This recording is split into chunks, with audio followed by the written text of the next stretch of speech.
All right, welcome to another TV trivia video. This is Tim in Tokyo. Hey, this is Paul in Hanover, New Hampshire.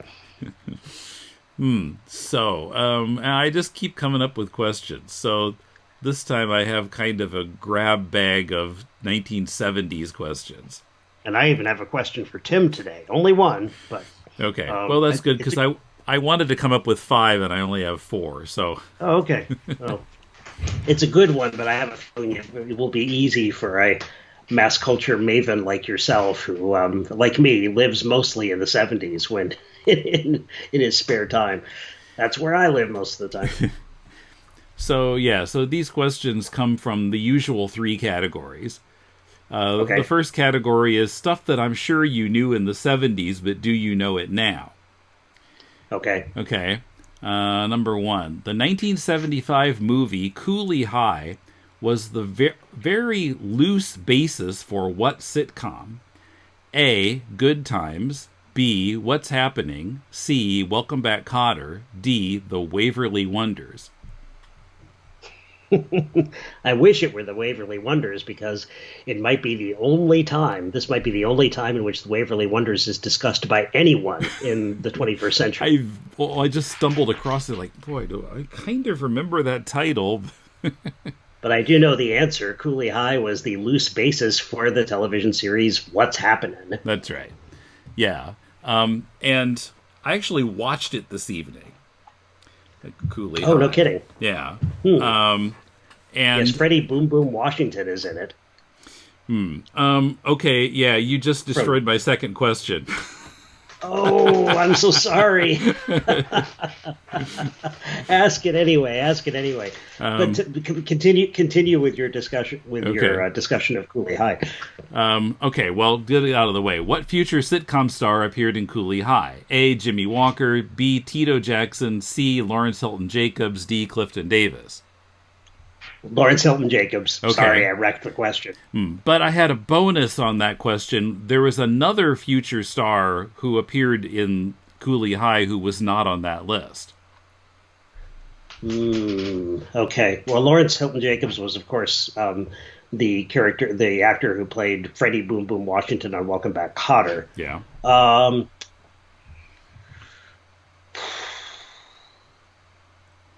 I don't know the name of the actor I'm thinking of. He played Raj on What's Happening, so he was in Cooley High, but his name escapes me. But I don't think that's the actor you're thinking of. I'm not sure if it was the same actor or not.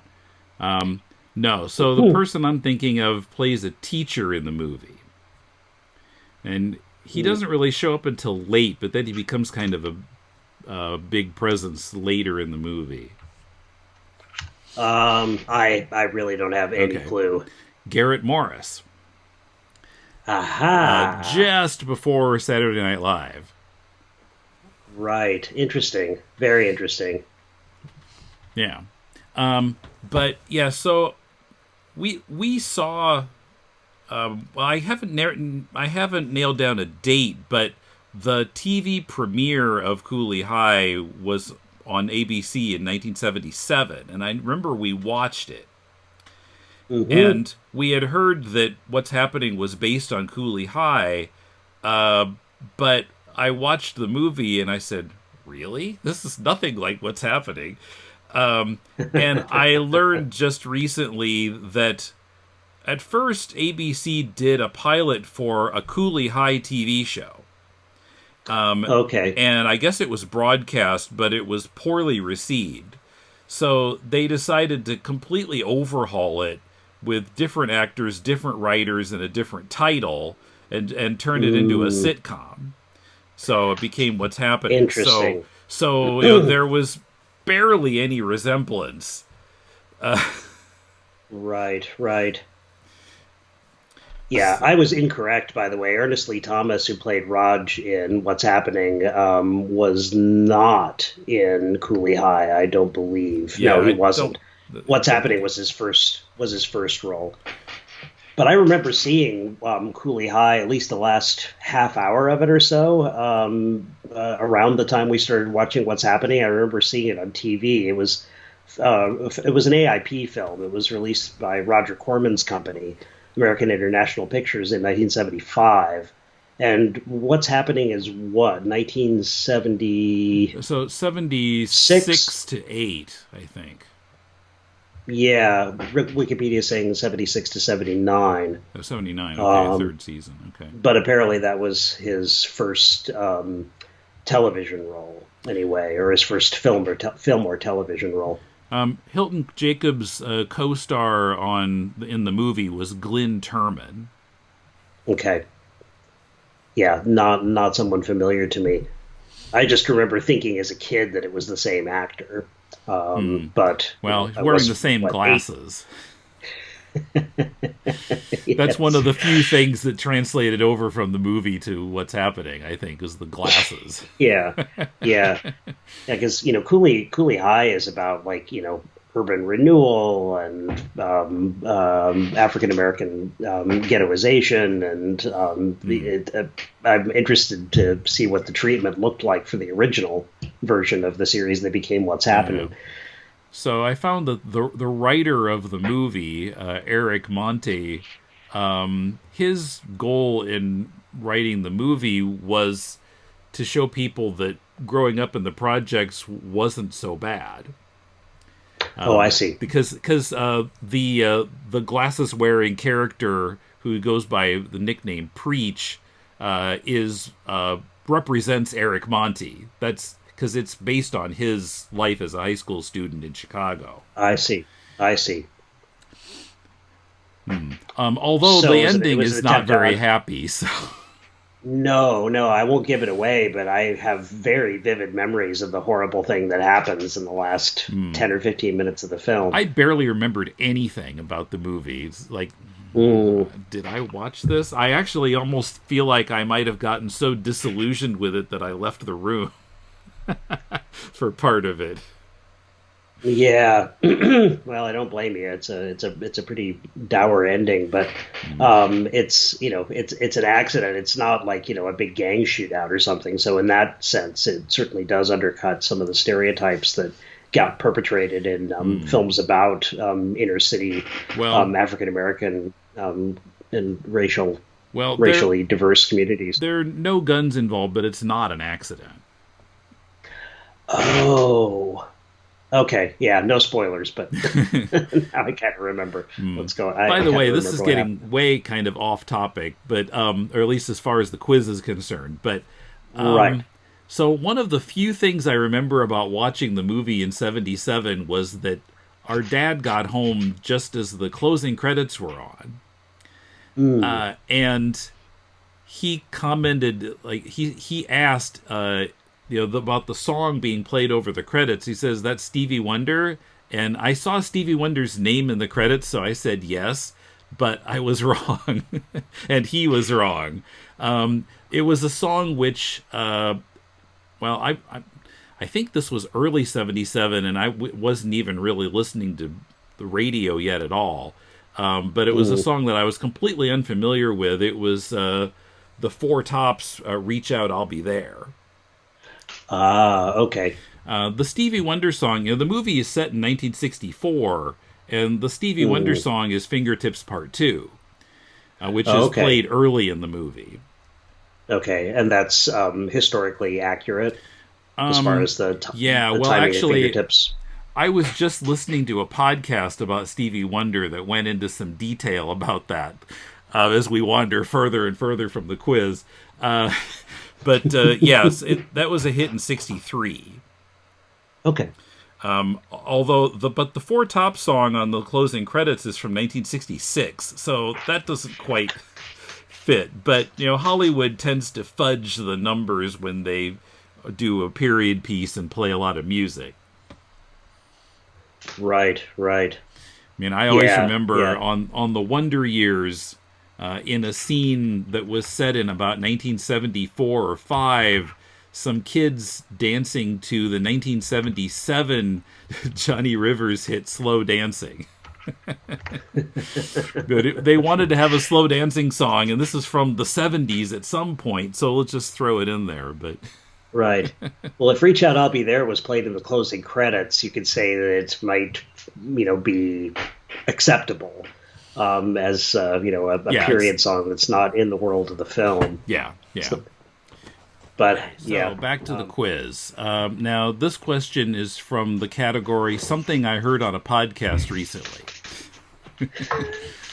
would Alex Trebek, God rest his soul, may he rest in peace, have have given that category to his listeners or his contestants? I don't think so.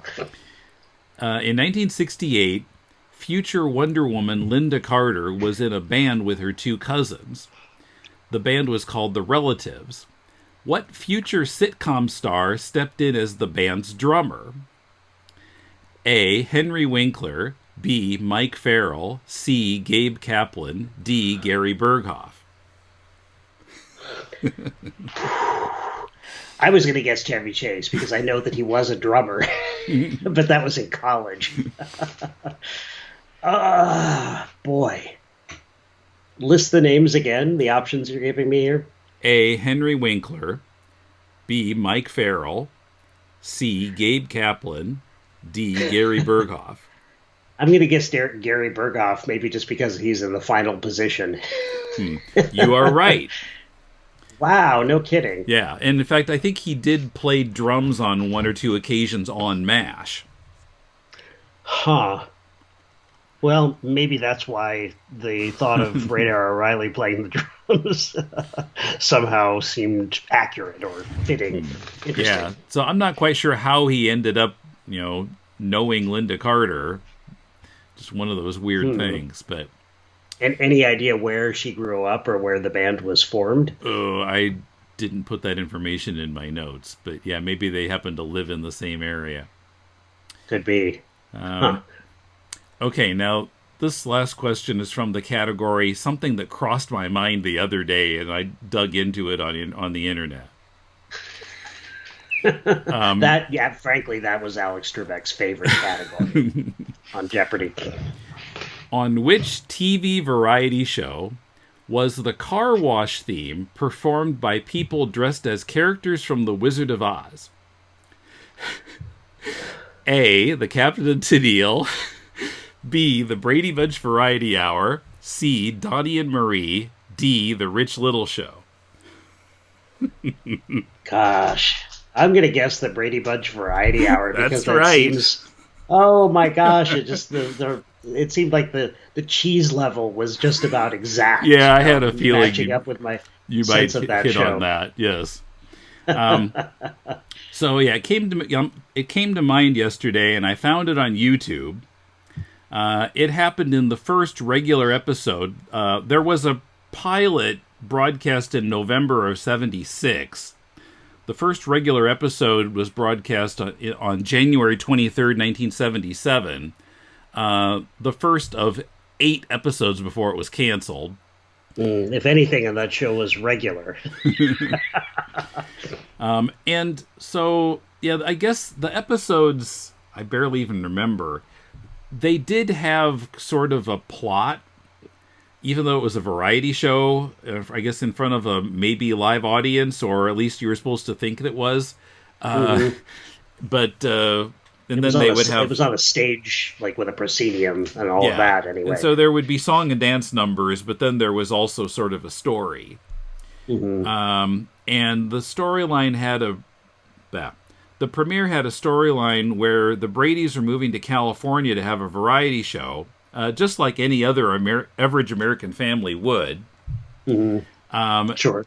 Yeah, and then, according to IMDb, the movers made an error, and the Bradys ended up in the same house with Lee Majors and Farrah Fawcett.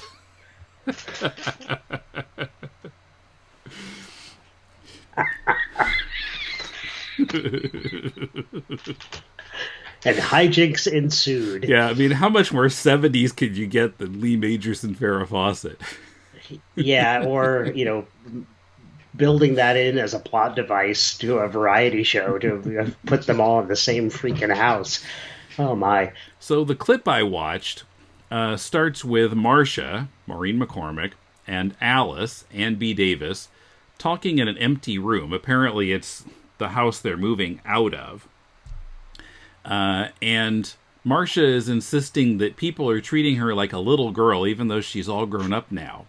But she insists that she has to keep her Scarecrow, Tin Man, Lion, and Toto dolls.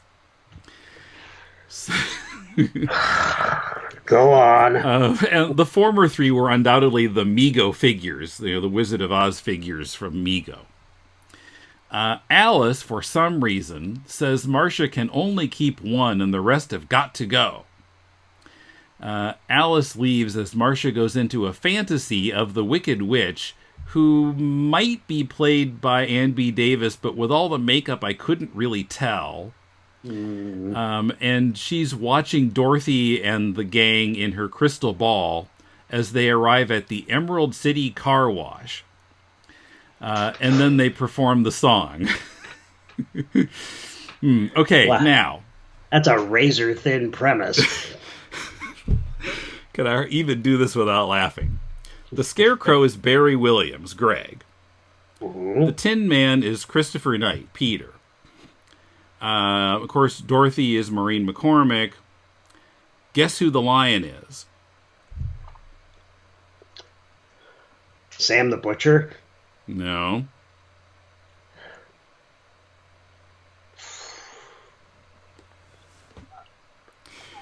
Well, duh. Florence Henderson? It's Rip Taylor.